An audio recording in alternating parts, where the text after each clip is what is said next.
Rise and Shine! Ang sabi noon, partner, ikaw ba yun? Hindi. Ano ka lang yung photograph Pwede niya? pala, no? Patingin nga. Inuuto mo na talaga ako eh. Okay, partner, kasi sabi daw noon, Oh. hindi daw maaaring magsinungaling ang larawan. Noon yon. Okay, di ba? Noon. Ang hindi raw nakikita ng naked eye, nakaka-capture ng camera. Noon din yun. Okay, pero ngayon, lahat napapaganda ng teknolohiya. Kapiling natin po ngayon ng isang photographer whose forte is in glamour, boudoir, and food. Wow, he was an IT, ayan, and web administrator for 6 years, worked as a senior graphic artist in a photo studio for 2 years, where his passion for photography started. And he studied basic, advanced, and food photography at the Federation of Filipino Photographers Foundation Incorporated. Good morning and welcome to Rise and Shine, Mr. Marlon Andaya. Good morning. Ayan. Magandang umaga po. I'm sure nanonood sa iyo lahat ang iyong mga kaibigan. Batiin mo sila. Binabati ko pong lahat ng mga nanonood po sa UNTV, sa mga estudyante ko, sa mga kasamahan kong photographer, sa mga kasamahan ko sa trabaho. Magandang umaga po sa inyong lahat. Yan, partner. Hindi, umpisahan na Partner, natin. kung mahilig ka sa pagkuha-kuha ng Oo. picture, di ba? Ako naman, okay lang. Kaya lang, hindi ko lang, minsan parang hindi na-focus masyado. Opo. So, ano ba ang dapat tandaan kung halimbawa ikaw ay kumukuha ng isang picture, kailangan ba steady talaga yung kamay or huwag kang hihinga para hindi gumalaw? Actually po, sa photography po, para maging clear siya, depende po yan sa ginagamit natin na gadget. For example, if you're using a phone, eran po ako Okay. If you're using a phone, usually dapat yung settings po niya, naka-automatic na siya, naka-built-in na. Meron pong computer sa loob na nagsiset na ng mga settings na automatic for you. But the problem po, pag gumalaw ka, nagalaw mo yung phone or gumalaw yung subject, result will be blurred. Yes. Yun po yung Okay. problem po sa phone. So, wag gagalaw yung subject at wag din gagalaw yung kumukuha po. Opo. Yun po yung sa phone. Okay. Okay. Ngayon po, pag mayroon po kayong compact flash, compact camera, yung point and shoot, or DSLR for that matter, meron po tayong shutter release button. Usually po half press lang. Pipitin nyo yung shutter release ng halfway, mag-autofocus po siya. So that yung picture natin sure tayo na clear, na maliwanag siya. Okay. Let me just add, partner. Pero kasi ngayon, yung mga cellphones right now, meron na silang setting na kahit gumagalaw yung subject, merong sinasabing Nakaka-capture pa din stabilization. yun. Oo. Meron, pwede mo siyang dalhin sa setting na gano'n. So, kahit gumagalaw yung subject, makukuha mo pa rin siya ng maayos. Pero better na huwag kang hihinga pag kinukuha mo yung subject. Hindi, tsaka nakakatuwa pag kaya, limbawa, pansinin mo lang, pag kukuha ka ng picture, o kukuha kayo ng picture, yung kumuha ng picture, nakasmile din, no? Di ba siya kasali doon sa nakakatuwa. Ikaw din ganon. Opo, kasi po pag nagpipicture po kayo, tapos nakangiti kayo, yung kinukunan nyo, automatically, namimimik niya kayo eh. So, pag nagpipicture kayo, nakasmile kayo, parang sinasabi nyo sa tao na, smile ka rin kasi pipicture lang kita. Oo. Parang ganun po. Alright. Ayan, meron bang Eto. sinasabi na rule na kailangan i-follow ang isang kumukuha ng litrato? Actually, usual po sa nagtitake ng pictures, yung mga simple rules po natin, yung mga sa rules of composition. Yung 3/4, yung ano yun, rule of thirds? Rule of thirds po, opo. Okay. And sa rule of thirds po kasi, usually in an image, sample tayo ng isa. Sige. And in an image po, hahati natin siya in 1/3. 3 parts, oo. So, 1/3 vertically. So, 1, 2, 3. Then, 1/3 horizontally. Then, yun po yung mga tinatawag natin na rule of thirds. Ngayon po, magkakaroon tayo ng mga lines in rule of thirds. So, usually po, dun sa lines, doon natin itututok yung subject natin. Doon natin siya itatapat. Yung mga gusto po natin na may ifo-focus natin dun sa part na yun. Kasi po, mas nakaka-captivate po nung tumitingin. Okay. So, sige, in layman's term, ganito po. Kung ang tao nandito, rule of thirds, 1, 2, 3. Kung ang tao nandito, ito yung background. Opo, ganun po. Or pag dito naman sa may side, nandito siya. Tapos ito yung ito yung subject, rule of thirds, dito siya sa gilid. Tapos dito yung pinaka-background. Yes po, opo. So, pataas ganun din. Dito yung subject, tapos dito yung background. Actually po, imagine po natin mayroong imaginary line. Then doon natin ilalagay yung subject sa imaginary line. Yan po. Or kung meron... But rule of thirds is sa gilid siya di ba? Sa both sides. Opo, yung rule of thirds po, i-divide natin siya ng 1/3, pero hindi po yun yung 1/3 parts. Yung pong pinaka-line na na-create ng division. Doon po natin siya itatapat. Okay. Ayan po. Okay. Ayan. Ano ba yung tinatawag nating boudoir photography? Ayan po. So, yung boudoir naman po kasi, is a part of photography din po siya, more on portraiture, in which na French po kasi yun boudoir. Boudoir. Boudoir. Boudoir. Yeah. Sasla.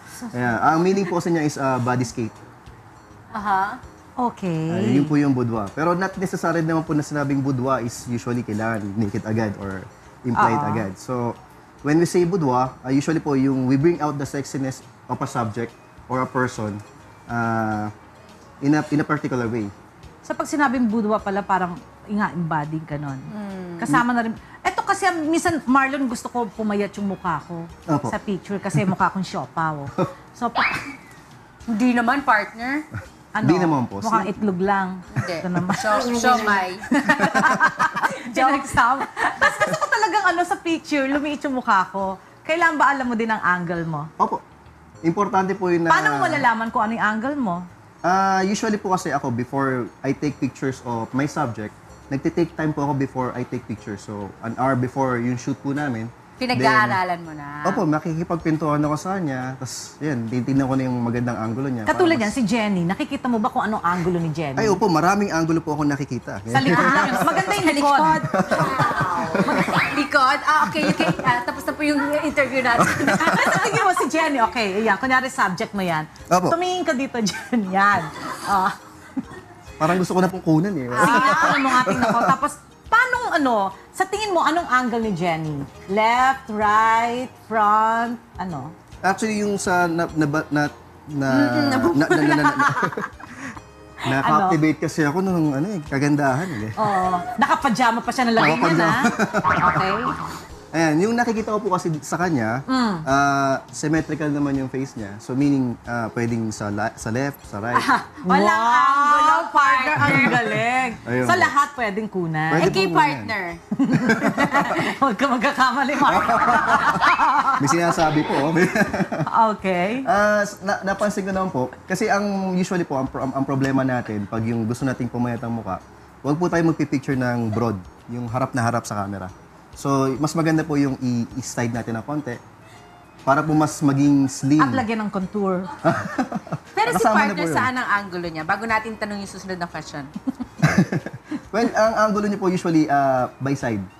Or 45 okay. degrees to 90 degrees. Huwag lang po tayo yung harap na harap sa lens. Dahil Ayan. pag harap na harap, Ayan. Kasi pag harap na harap po, nagiging much border, nagiging broad po yung natin. sakop ko yung face lahat. natin. Eto, meron tayong next question dito. How do you approach someone na hindi mo man lang kilala, tapos knowing na maganda siyang subject? How are you gonna do that?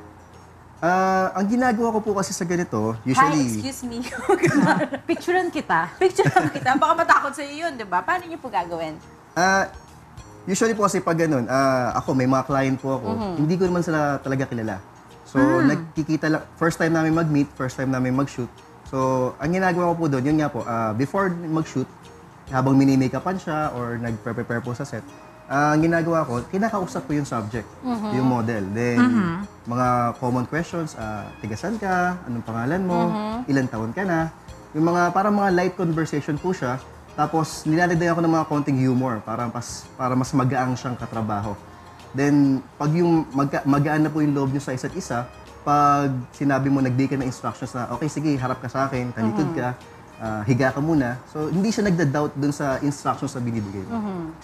Okay. Ito naman, what about the techniques you have to do to pose a subject? So, ikaw to pose a subject. Ito po, magandang Sige. magandang topic to. So, in posing a subject, yung first po na ginagawa ko is do what I do. Yun po. Do what I do. Do what I do. Okay. For example po, kukunan ko po si ma'am. Okay. Ayan, pwede po bang tumayo po tayo? sure Gusto ko po. yung paano ipopose. Sige. Sige, yan. Ayan. So usually po pag mayroon akong mga... Kasi nagtuturo din po ako ng photography sa mga ibang schools po. Medyo... Kasama yun, medyo Lalagay ba nakakaway. yung kamay namin dito? Ito po, Okay. pag sinabi ko pong do what I do, usually wala naman siyang voice command. Usually po yan, gagawin ko, susundin We'll nyo. follow the leader ba to? Opo. For example po, you stand on your feet, sway it like this. Hindi naman to Zumba, ha? Hindi lang po ito Zumba. Medyo babaliin mo, parang Pilita Medyo Morales. babaliin po. Ayan, lalagyan niyo po yung weight niyo on one side. Then, pose. Wow, kuya. Kunan nga kita, kuya.